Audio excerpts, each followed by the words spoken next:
If you had a choice between going to an ice cream shop with 6 flavors and an ice cream shop with 30 flavors, how many of you would choose the shop with 30 flavors? Most of us like to have lots of choices. But surprisingly, studies show that we're sometimes not as happy with our choices when we chose them from a wider range of options. People in our society can choose far more than any other people who have ever lived. What we eat, what we wear, our entertainment, as well as the bigger choices like career, marriage, where we live. And yet, people aren't happier. If anything, they are more dissatisfied with the result of their choices. This is due to a variety of factors, probably including the fact that people have chosen to value individual happiness over commitments to extended family and social groups. But it seems true also that the wide range of choices we have is contributing to our dissatisfaction. Let's look at the reasons that could be and what we can do about it. So I go to the ice cream shop with 6 flavors. They probably have chocolate, vanilla, maybe strawberry, cookies and cream, or chocolate chip. I hope they have mint chocolate chip. That's what I'm picking, hands down. But the other shop with 30 flavors, they might have coffee, peppermint stick, Snickers, butter pecan, mint cookies and cream. So many good choices. No matter which one I pick, I'm passing up a lot of good choices. So the one I pick has to be better than any of them.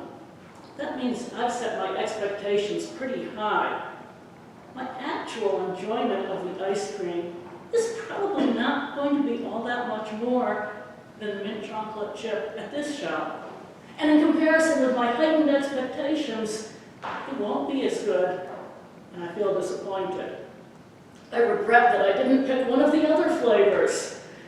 And in my disappointment, I blame myself for choosing poorly, especially when I see other people happy with their choices.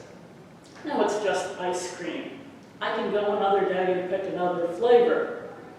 But we face the same issues with bigger choices, like buying a car, a house, investing for our retirement, our children's education. When we have so many choices and it's hard to pick which one is best, sometimes we just give up and take the easiest option, which is often doing nothing, leaving things as they are. Or we take the option that gets our attention first. And of course, advertisers take advantage of this. My first semester in grad school, I had an assignment to write a 2 or 3 page composition about anything. Now, it had to be in Spanish, so that limited me somewhat, but not a lot. Usually, the professor would give a topic to write on, or a list of topics. Being able to write about anything, I could think of nothing except how annoyed I was at this professor for not giving us a topic to write about. Maybe it was this frustration that made me remember some conversations my 2 best friends in my undergraduate college used to have. They would sit around talking about the best way to commit suicide. The criteria were it had to be as painless as possible, the body had to be found, and it had to look like an accident. They weren't suicidal. This was black humor, trying to vent their frustration at professors or boyfriends or whatever. But I realized I could write a composition about those conversations. I did realize my professor might not think that was the greatest topic for a composition. But if he didn't like it, served him right for not giving us a topic.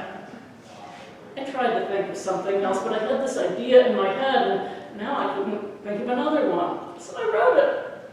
I don't remember what grade I got on that composition, but I remember being contacted by the school counseling service, asking me or telling me to come in and talk to somebody.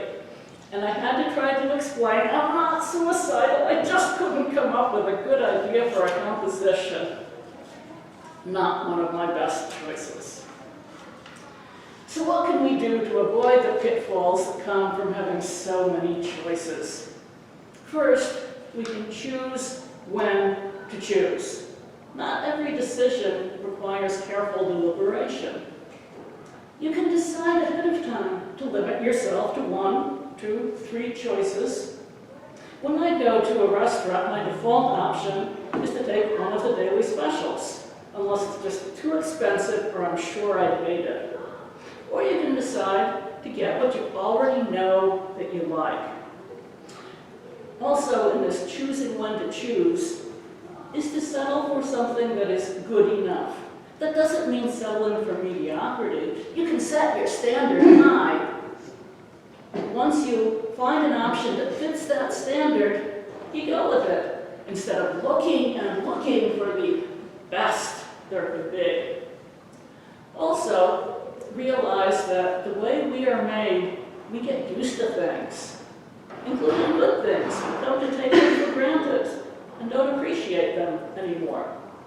To keep appreciating them, we can mentally compare what we have with the idea of not having it and feel grateful that we have it, instead of what we often do, which is compare it to what we don't have or what somebody else has.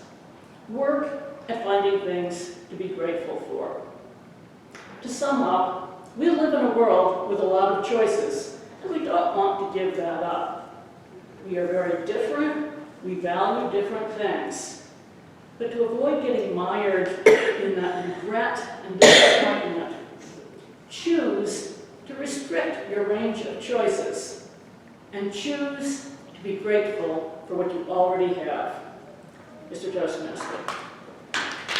Thank you, General Evaluator. So, thank you, fellow Toastmasters, honored guests, and obviously Pauline. So many choices. Incredibly true.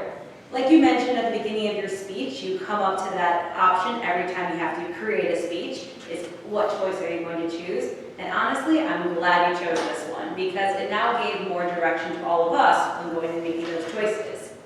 I think you did a very good job of several things. First off, you used the room very well. You moved the podium out of the way and really took the stage as if it was one. And had good hand gestures, really pointed out your main key ideas, and you also were looking at everyone the whole time, which was really cool. I think it kept everyone very captivated in what you were saying. I also think you did a great job of relating to everyone. Who doesn't love ice cream? And even those who are lactose intolerant will still find a way to eat ice cream. So I thought you did a very good job of bringing that analogy in and really relating to everyone here. I also think you had some good advice, like I mentioned. You made sure that at the end, you taught us how to make those choices and how to learn from them. So like you said, you can set your expectations high, but know that once you meet it, you should probably stop looking and go with that choice. And also limiting your options. Instead of 31 flavors like Baskin-Robbins, going more to your local 6-flavored ice cream shop. One thing I would like to see you work on a little bit more in this style of speech would be those pauses. I thought you did a good job in the introduction and in the conclusion with pauses, but throughout the body of your speech, I think that some of your jokes could have had those pauses in it to really let us all soak it in and laugh a little bit more. I also think to challenge yourself, maybe add a little bit more humor near the end. I thought you did a good job of bringing us all in with the ice cream humor at the beginning and your story of how to choose a paper. At first I wasn't sure where you were going, and then once I heard it, I was like, this is actually pretty funny. And you had that story within, that personal relation to it that really had us all connect. But I think that there were some jokes more at the end. It would also kind of go with your goal of having humor throughout the whole speech. And I also would have liked to see in another challenge to bring that analogy all the way around. So you mentioned ice cream at the beginning, ice cream in the middle, so at the end, bring us back to a good old scoop of ice cream. It would be kind of cool to see. Overall, I think you did a fantastic job like always, and I look forward to hearing more speeches from you.